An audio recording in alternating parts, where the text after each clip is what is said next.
Dear students, welcome to the classes of our A Academy. We are studying dissolution of a partnership firm. Question है Ramu, Lakshman and Bharat. Ramu, Lakshman, A and B. A and B were partners sharing profit and losses as 7/11 to A and 4/11 to B.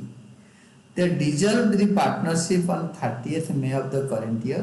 As on the date, capitals were A 7,000, B 4,000. और last line में बोला है prepare necessary accounts showing the final settlement between partners. तो हम realisation account बनाएंगे, partners capital account बनाएंगे, cash account बनाएंगे और एक मेमोरेंडम बैलेंस शीट बनाएंगे, क्योंकि हमारा बैलेंस शीट हमारा सॉन्ड्री एसेट दे नहीं रखा है, वो निकालेंगे तभी तो कुछ होगा. क्वेश्चन में लिखा है the sundry assets were realised 50,000, but sundry assets तो दे नहीं रखा है. Sundry assets realised 24,000, but asset का वैल्यू नहीं है, तो उसको यहीं से निकालेंगे सॉन्ड्री एसेट्स. तो इसीलिए एक रफ में वर्किंग नोट में कि मेमोरेंडम बैलेंस शीट बनाएंगे. तो मेमोरेंडम बैलेंस शीट बनाने के टाइम पे हम क्या करेंगे ना, क्वेश्चन को आराम से पढ़ेंगे. उसमें इनका रेशियो ए बी का दे रखा है, दैट इज 7:4. कैपिटल देख रखा है 7,000 4,000. एस कैपिटल 7,000, बीस कैपिटल 4,000. तो ए का कैपिटल को बाय बैलेंस बीडी यहाँ पे लिख दो और बी का कैपिटल 4,000, बी के कैपिटल को भी इधर लिख दो 4,000. 20 कैपिटल 4,000 बाय बैलेंस बीडी के सामने. और बोल रहा है they are also interest due to D1 loan account to A 4,500, B 750. Interest on loan account to AB, यानी S loan B's loan. Interest loan का एक पार्ट होता है. तो S loan account 4,000, interest is in this loan and B, और ये direct payment होगा यहाँ पे बाय एस लोन. ए का लोन डायरेक्ट पेमेंट हो जाता है 4,500 एंड बी का loan 750, interest due on B's loan. यहाँ इधर ही लिखेंगे direct payment. S loan B's loan, उसके ऊपर जो इंटरेस्ट आउटस्टैंडिंग वो डायरेक्ट पेमेंट होगा. There is no second thought.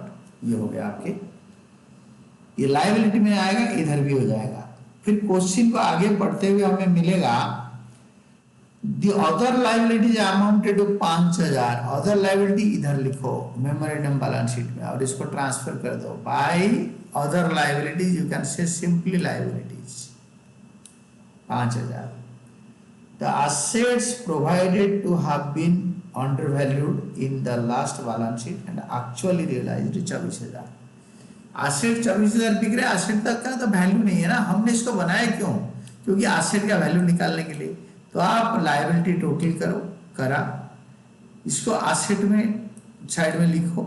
Balancing figure निकालो, सॉन्ड्री एसेट्स बैलेंसिंग फिगर 21,250. इसको रियलाइजेशन के डेबिट में लिखो. टू सॉन्ड्री एसेट्स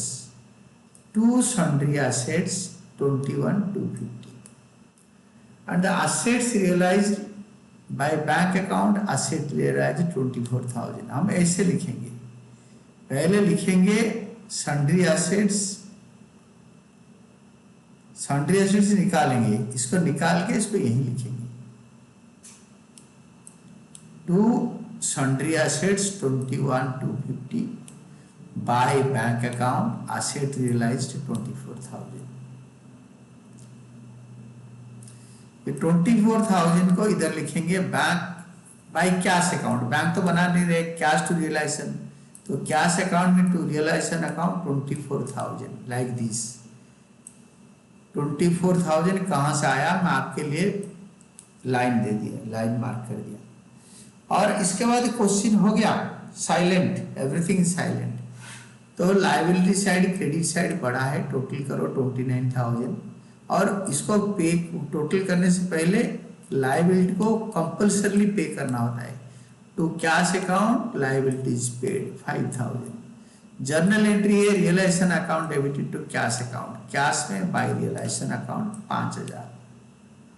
कैश में by realisation account 5,000. It is realisation to cash, realisation to cash. अभी credit side बड़ा है रियलाइजेशन का 29,000, डेबिट साइड में 29,000 उतारो, 26,250 माइनस करके इधर आएगा, दिस इज 2750.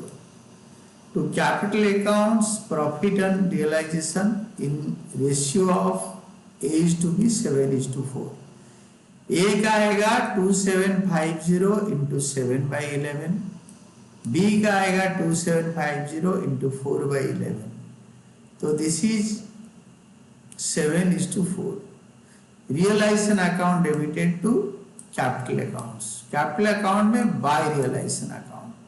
ये दोनों को यहीं पे उतार दो. Realisation profit transfer, capital account के क्रेडिट वैल्यू बढ़ा है, क्रेडिट साइड टोटल करो, डेबिट साइड में उतारो, पैसे दे दो to cash account, A's capital B's capital to cash.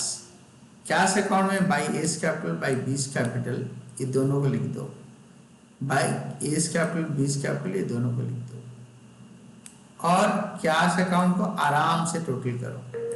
अगर ये टोटलिंग टैली हो गया, our every amount is correct, and this is all about your answer.